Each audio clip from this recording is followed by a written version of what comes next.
Y regresamos a su programa La llave de los secretos. Para los televidentes que se acaban de conectar aquí con nosotros, les recordamos que estamos hablando sobre un tema bastante interesante que es sobre la brujería y las posesiones. Yo había hecho una pregunta a nuestro invitado David Granda sobre cómo puedo yo diferenciar si es una brujería, una maldición o una posesión. ¿Por qué hice la pregunta? Porque, como lo había mencionado antes, a mí me ocurrió un caso bastante particular y era que yo en una finca con mi familia escuché como unos ruidos extraños en las escalas, que eso nunca se había escuchado. Y aparte de eso, los caballos en los pueblos tienen mucha fama de que las brujas llegan a esos pueblos y como que les hacen las trencitas a los caballos. Claro que sí. Claro, y antes también, para concretar la idea, antes de eso también estos hombres que yo dije con anterioridad habían escuchado como unas uñas contra la ventana, pero eso fue después de que como que regaran agua bendita. Perfecto. Bueno, listo. Resulta que cuando hablamos de una brujería, una maldición, una posesión, que son tres escenarios totalmente distintos, bueno, hay algo curioso. Estamos hablando de una finca, ¿correcto? Si estamos hablando de una finca, estamos hablando de que algo habitaba ahí. Vamos a suponer una bruja o vamos a suponer que hubiera un hechizo como tal. Cuando nosotros, para poder definir si hay una maldición o todo lo demás, eso tendría que ser muy directamente con la persona porque habría que conocer lo que la persona está padeciendo. Un ejemplo, atendí a alguien en estos días y decía, llevo 8 años sin empleo. He regado todas las hojas de vida que usted quiera y no. ¿Correcto? Entonces, una maldición siempre lo que va a hacer es que te va a cerrar las puertas por todos los lados. Esa es la diferencia de una maldición a una brujería. Que la brujería, si tú oras en cierto modo, tratas de hacer algo para ayudarte, pues vas a sentir que mínimamente las cosas van a mejorar un poco. En cambio, con una maldición, así ores, así reces, así hagas lo que hagas, no va a funcionar. ¿Sí me hago entender? Lo que quiere decir que hay una diferencia muy grande. Y tú sabes que una posesión es el hecho que una persona comience a sufrir temas de doble personalidad, por ejemplo, que haga cosas y no se dio cuenta que hizo. O que haga cosas y de un momento a otro, ¿qué pasó? Que no caiga en cuenta qué pasó. ¿De acuerdo? Ok. David, pero mi pregunta también es la siguiente, ¿por qué las brujas hacen esto? O sea, es decir, si se supone que mi familia y yo no le debemos nada a nadie, ¿por qué este tipo de cosas? ¿La finca era de quién? La finca es de mi papá. Perfecto. Bueno. Pero antes de que la comprara no sabemos pues la real el antecedente que exacto, hubo. Sí. Exactamente. Bueno, entonces realmente pudo haber sido por ustedes, pudo no haber sido para ustedes, eso es lo que no se sabe. Sí, ese es como el asunto. Por eso es muy importante cuando se está, por ejemplo, digamos, en una consulta como tal, poder evidenciar realmente de dónde viene. Hay personas que le dicen a uno, yo en la casa siento cosas raras y tal cosa, y vamos a mirar, y fue que alguien se mató en esa casa antes de que ellos vivieran ahí, resulta que fue que alguien tuvo esa casa y la quiso mucho y se murió y no ha podido irse. Por ejemplo, digamos, en Prado Centro en alguna ocasión estuve en una casa por allí que estaban bregando a vender y no podían venderla, y resulta que habían hecho una maldición contra la casa porque según eso, esa casa hacía más o menos unos 60 años atrás se la habían robado a una señora. Y entonces ella hizo una maldición y todo el que iba a comprar esa casa moría. Todo el que decía, me interesa la casa, yo la compro. Y decía, listo, yo la compro, y con eso tenía un accidente o algo ocurría, pero mataba a la persona. Hasta que ya el señor que era propietario de la casa actualmente ya se preocupó porque qué es lo que está pasando. Entonces, cuando ya fuimos a averiguar cuál era la situación, resulta que eso era lo que había ocurrido realmente. La casa tenía una maldición porque supuestamente se habían robado a la señora. Listo, David. En este momento tenemos una pregunta de Claro. uno de nuestros televidentes. Recuerden que ustedes pueden también hacer sus preguntas Claro. a través de la línea de WhatsApp 311-347-3551 Okay. y del teléfono fijo 234-8198. Okay. Entonces vamos con la pregunta. Nos escribe Santiago Rodríguez desde el barrio Córdoba, nos dice, yo quisiera saber si una persona cuando consume alcohol es más propensa a una posesión. Gracias. Bueno, es una pregunta muy interesante. Es una pregunta muy interesante porque es como la mente, en cierto modo, es como si abriera otro canal, en cierto modo. De hecho, una persona en estado de alicoramiento, por decir algo, podría ser más sensible y podría tratar de ver y evidenciar más cosas que una persona de lo normal. Pero tampoco es que sea muy vulnerable a ciertas cosas. Ahora, dependiendo en el lugar donde esté. Si es una persona que, por ejemplo, digamos, está en discotecas de ambientes fuertes, yo soy de los que lo digo, en discotecas de ambientes fuertes, con mucho respeto, todos los demonios están bailando allá. Y el hecho de que pasen ese tipo de situaciones, obviamente, ¿qué quiere decir? Que una persona fácilmente puede ser propenso a ser poseído por ciertas entidades, claro. David, pero ¿esto solamente ocurre con las personas que consumen alcohol o también hay como una mayor posibilidad con las personas que sufren como de alguna adicción? Qué pena, Diana, pero antes de que David responda a tu pregunta, tenemos una llamadita muy de don bien. José. Ah. Miremos a ver qué nos pregunta. Buenas noches, Muy buenas noches. Buenas noches. ¿cómo están ustedes? Bien, gracias. Gracias. Bienvenido a la llave de los secretos. Gracias, muchas felicitaciones por ese programa.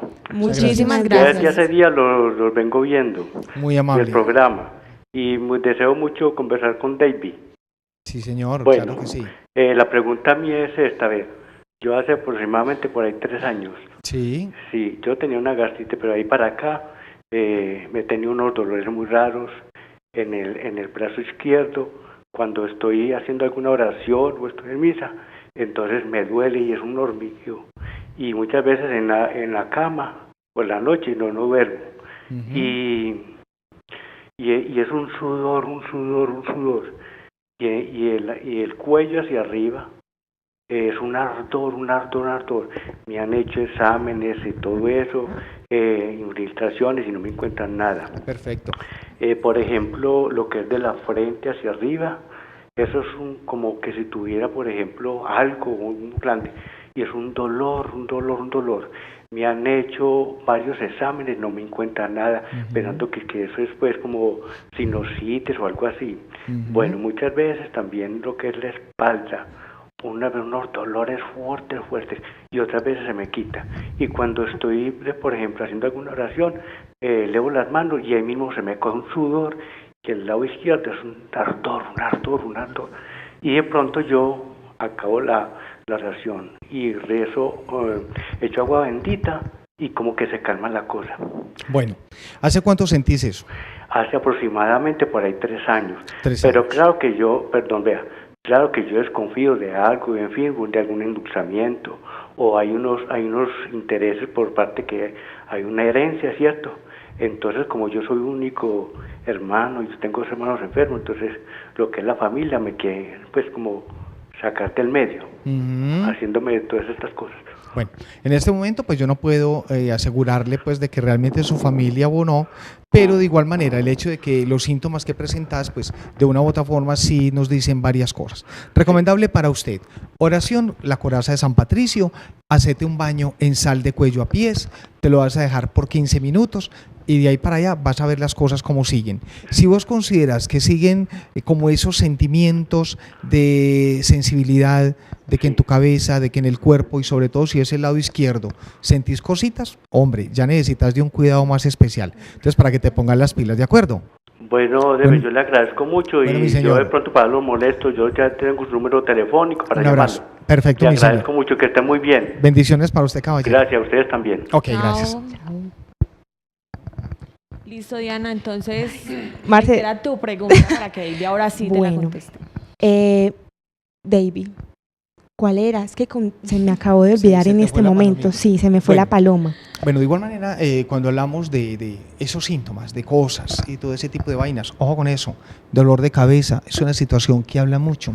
Cuando hay un dolor de cabeza y sobre todo es muy constante, a veces es cuando fuman tabaco a alguien, preguntando por alguien, quieren saber qué hace, en qué pasos anda, mejor dicho, lo están vigilando constantemente. Entonces hay que poner mucho cuidado con los sentimientos también, esas sensaciones de dolor y que para acabar de ajustar, nada se lo quita.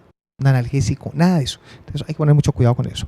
David, las personas que también sufren de alguna drogadicción, con mucho respeto también lo decimos, pueden tener mayor tendencia a Bueno. ser poseídas o a tener algún tipo de brujería o maldición. Sí, claro. Sin embargo, una cosa es cuando les nace, que cogen pues una adicción de estas como tal, pero sí me ha tocado recibir casos donde a la persona le digo, bueno, usted está metido en este cuento. Entonces en el cuento es, usted está metido en drogas. El trabajo que usted tiene es para verlo como un indigente. Y si usted no se pone las pilas y no vence esto, así va a terminar. Entonces, uno nunca puede obligar a nadie a que debe de hacer esto, no. Nosotros simplemente somos consejeros. La situación tuya es esto, está pasando esto, debes hacer esto. ¿Lo haces o no lo haces? Es tu problema, ¿sí? O sea, simplemente aconsejamos. Y efectivamente, la persona como tal hoy en día está en la indigencia ya, correcto. Lo sé porque su madre me buscó posteriormente a contarme, me dijo que realmente lo que le había dicho había ocurrido. La situación es complicada porque la situación fue puesta por una señora, era su suegra, con el ánimo de alejarlo de su hija. Definitivamente acudió a algo fuerte, que obviamente pues la persona precisamente en ese bajo carisma de creencia, de fe, obviamente lo coge esto y lo involucra rapidito y efectivamente cumple en efecto. Y el problema es que cuando hay brujería y yo le dejo coger ventaja, entre más tiempo coja, más fuerte es, más fuerte va a ser. Entonces es como el asunto. David, ¿qué tan cierto es que a través del espejo se puede como que un alma pase de un mundo a otro? Lo digo es porque en nuestra cultura y en las películas se nos ha vendido como esa imagen, y es que a través del espejo muchas cosas pueden entrar y salir.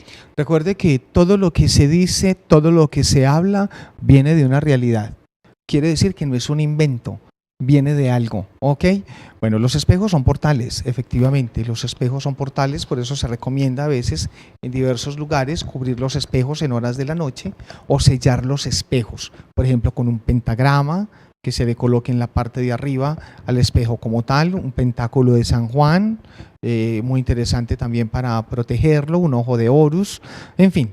Entonces esa es una manera de la cual uno puede sellar el espejo de manera que ningún portal o ninguna entidad pueda ingresar a través de allí. No todos los espejos van a ser portales, pero de igual manera son portales. O sea que la recomendación sería que cada vez que uno se vaya a dormir poder tapar el espejo con una sábana. Ese sería un ideal, ese sería el ideal. Y por ejemplo, ¿uno cómo sabe que ese espejo puede ser un portal? No, es muy difícil saberlo, por eso te digo, la única manera que podemos evitar una cantidad de cosas es sellando el espejo de una vez. Me hago entender, si por ejemplo, digamos, no tengo acceso a conseguir un pentagrama, como dije, a un pentáculo de San Juan o en fin, puedo hacerle con un marcadorcito una especie de cruz pequeña en la parte de arriba, en la parte de abajo, en lateral, de manera que finja como una especie de cruz en cruces, ¿sí me hago entender? Y eso es sellar el espejo. ¿De cualquier color puede ser la cruz? Azul, verde, incluso pues hasta negra podría ser, pero interesante cuando son otros colores. David, y la posición que uno tiene a la hora de dormir. Por ejemplo, yo también he escuchado muchas personas que dicen que cuando uno se acuesta con esta posición es mucho más fácil que ciertos espíritus o ciertas almas puedan como entrar más fácil. Desde que seas perseguido por algo, sí. O sea, si yo sé que a mí me sigue una bruja, si yo sé que a mí me sigue un espanto, si yo sé que tengo ciertas características en la noche, en fin, sí. O sea, sí. Entonces, esa es una de las maneras. Entonces, por ende, si yo sé que tengo ese tipo de cosas, pues sé que no puedo dormir en esa posición, porque sé que me va a pasar, no sé, si me hago entender, entonces como el tema. Listo, David, vamos a un pequeño corte comercial, pero antes invitamos a la gente para que vayan analizando su teléfono, porque David nos va a estar contando si sufre o no de brujería. Exactamente. Entonces la dinámica que vamos a utilizar es la siguiente. Si usted cree que usted es víctima de hechizo o usted es víctima de brujería, usted nos va a llamar a la línea 234-8198, me va a dar su nombre completo, simplemente le voy a decir si es víctima o no es víctima. O sea, no le vamos a decir aquí que sí, fue su abuelito, no, nada de eso. Simplemente le vamos a decir, ¿es víctima? Si es víctima o no es víctima. Y punto. Lo Listo. fijo. 234-8198 y después de comerciales. Listo.